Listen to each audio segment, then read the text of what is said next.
Can you please stop parking your mowing trailers near my house? The HOA is already blaming me for it. Then move your SUV off my access lane because my crew can't even get the mowers through.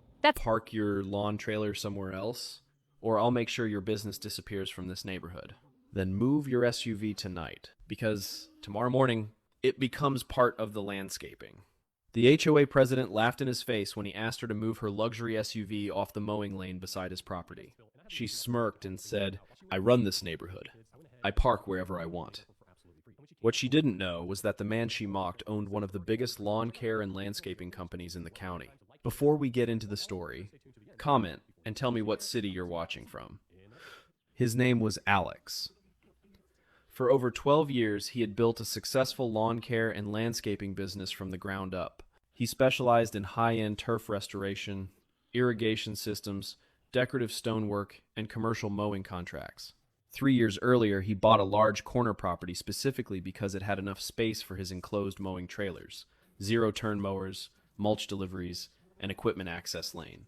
Alex invested nearly $40,000 redesigning the side entrance of his property into a custom reinforced mowing lane wide enough for his landscaping trailers to pass through without damaging the grass. The lane wasn't shared access.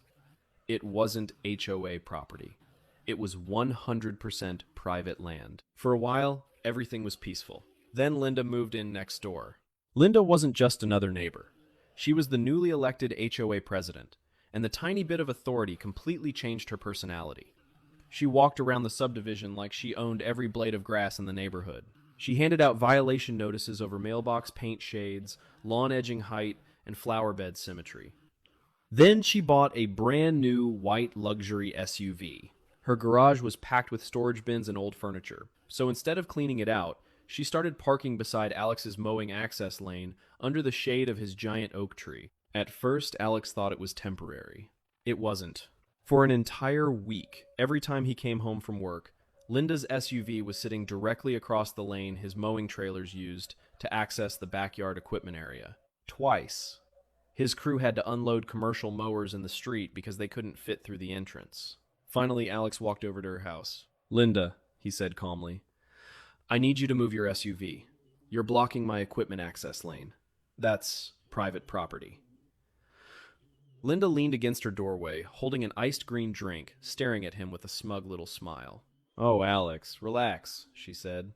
"It's not hurting anybody. Besides, your oak tree keeps my car cool." Then her tone changed. "And technically, as HOA president, I oversee neighborhood appearance standards. Your trailers aren't exactly beautiful to look at either." "It's not a request," Alex replied firmly. "If your SUV is there tomorrow, I'm taking action."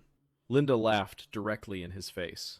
"Go ahead, call the police." So he did. The following evening, an officer arrived, inspected the situation, and shrugged apologetically. "Sir, because this is private property and the vehicle isn't blocking a public roadway, this is considered a civil matter. We can't tow it without court authorization." Linda stood on her porch sipping her drink, smiling at him like she had already won.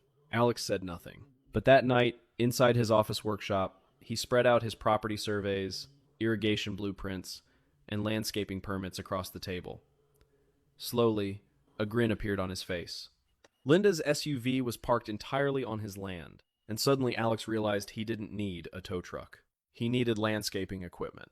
Part 2 is where Linda wakes up and realizes her SUV has become part of a permanent lawn installation. Follow for Part 2.